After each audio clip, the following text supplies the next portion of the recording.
The conscience for his generation, that's how the U.S. Embassy in South Africa has described the late Archbishop Emeritus Desmond Tutu.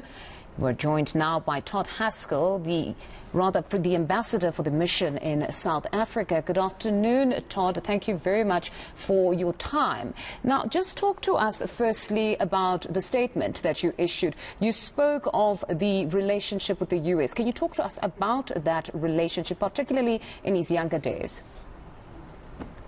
Listen, thank you for the opportunity to come on. I mean, this is obviously it's a tragic day, and it's something that I know has affected all South Africans, but it affects millions of Americans as well. You referred, I saw in the opening, to President Obama. President Obama talks about how, in his books, about how as a young man in the 1980s as a university student, he was inspired by the struggle in South Africa to get involved in politics. And of course, the way his life took course, he actually had the opportunity to meet and to work with Archbishop Tutu, and he was inspired by his leadership. It inspired millions of Americans. President Biden has issued a similar statement on the occasion of Archbishop Tutu's birthday just a few months ago, where he talked about the fact that he was inspired by Archbishop Tutu's joy, by his candor, his bravery, and that inspired him to take a role against apartheid as well.